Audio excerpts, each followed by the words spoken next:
Hi. Right now there's a lot of light. You can actually see me. I'm all dark and weird looking, but I thought I would read Newtin Vs The Ramadars. I mean, I've heard this thing a few times now, so I should be able to do a good reading of it. Okay, it's 5:55. I'll go to... Yeah, okay. Okay. Alright. I'm going to try to read this thing here.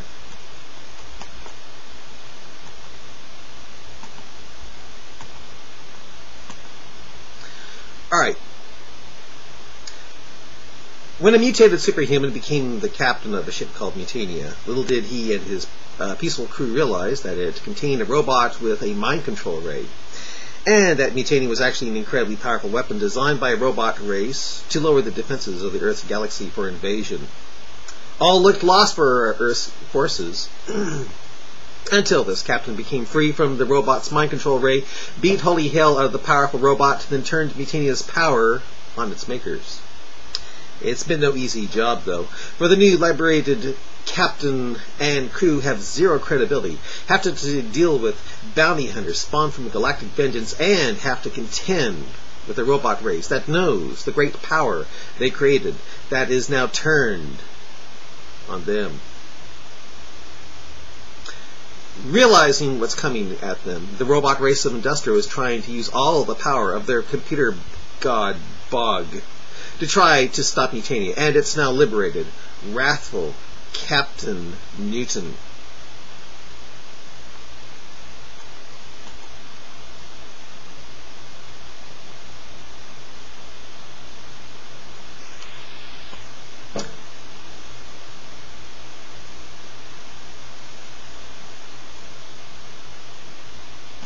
And now, from the science fiction series called The Strange Universe of Newton, the story, Newtin Vs The Ramadars.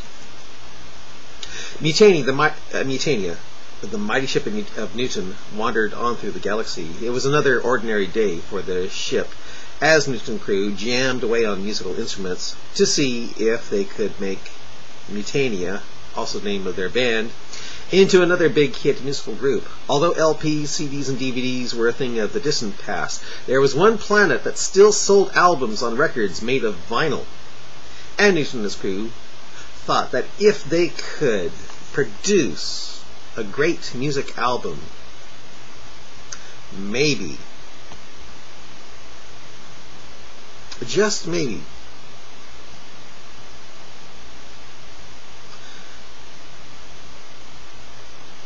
yeah, their creativity would get around and possibly lessen the vengeance directed at them. If that day never came, though, they still enjoyed making music to pass the time away as they traveled through the universe while the ship's computer scanned for interesting planets they might want to investigate.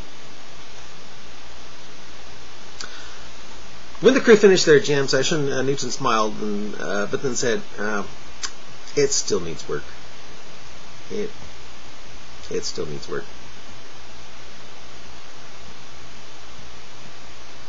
Suddenly, the computer began to tell them that they were getting in close range to planet Patamnar, which definitely rang a bell for the ship's captain and crew.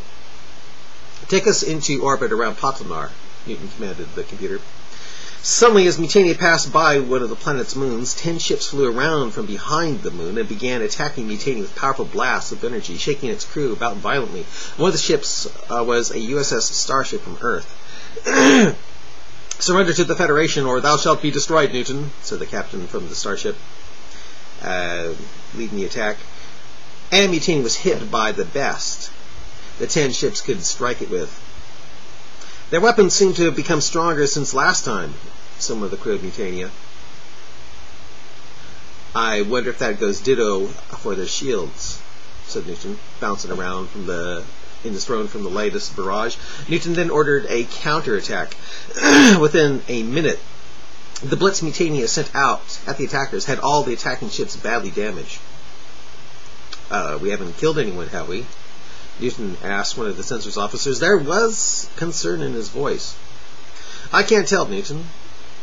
One of the weapons knocked out the sensors. Mutainia was hardly being budged by the attackers now. Newtin ordered a volley of more energy missiles until none were shooting back. The captain of the crippled starship hailed Mutainia. A lot of cussing in a King James dialect filled Mutainia's bridge, followed by a scolding and an accusation in King James English that if Newtin was no longer evil, he would surrender his ship and go peaceful into custody for crimes against the cosmos. For crimes against the cosmos.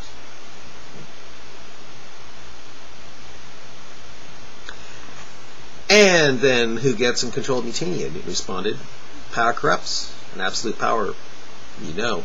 Besides, how do you not know that if I gave you Mutainia, that who was ever in control of Mutainia would end up secretly being replaced with a robot replicant of Industro? The damn robot race I managed to take this ship from.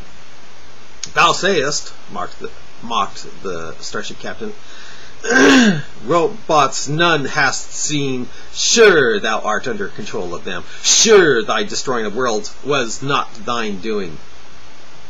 There was a pause. Newton then looked at his crew and said, am I dreaming? What's with this all this thee and thou malarkey? What's with all this thee and thou malarkey?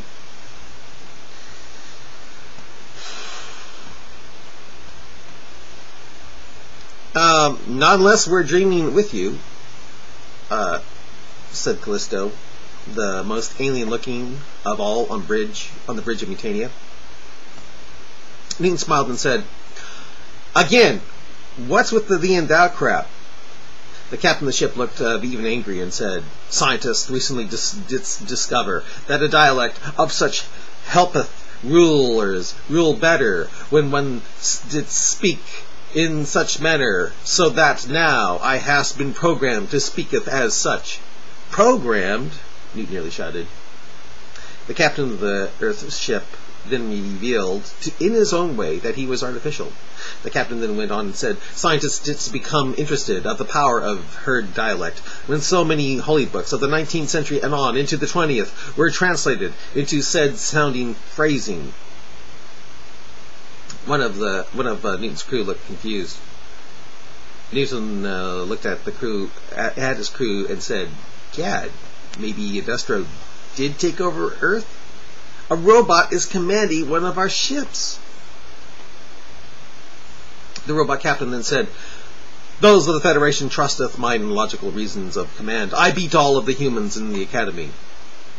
Newton and his crew noticed a bit of pride in the captain. Newton then said, well, robot, or man, you aren't getting my ship. Let's see you try to use your programmed logic of command to get me to surrender. I mean, use your logic and power of deduction, if thou wilt. How, pray tell, did someone like me, of all people, acquire the ship? Am I that brilliant to be able to create a ship as this? Thou probably didst pirate it, using thy mighty mutant powers. If what thou sayest is true, why didst thou attack Earth twice after thou sayest thou didst wrestle free from Industro power? Shouted the robot with a programmed Captain Fury. Newton, knowing the story of what really happened and how incredibly untrue it sounded, paused and smiled. I know, it sounds like I'm lying, but it's true. When we entered the Earth solar system and the sensors detected Earth in view, there was a computer virus planted in the ship's computer, unbeknownst to us all, planted and waiting for the time we'd return to Earth a second time.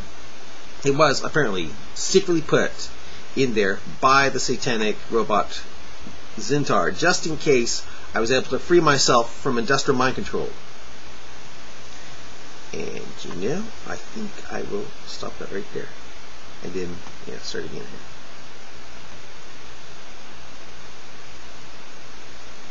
Okay.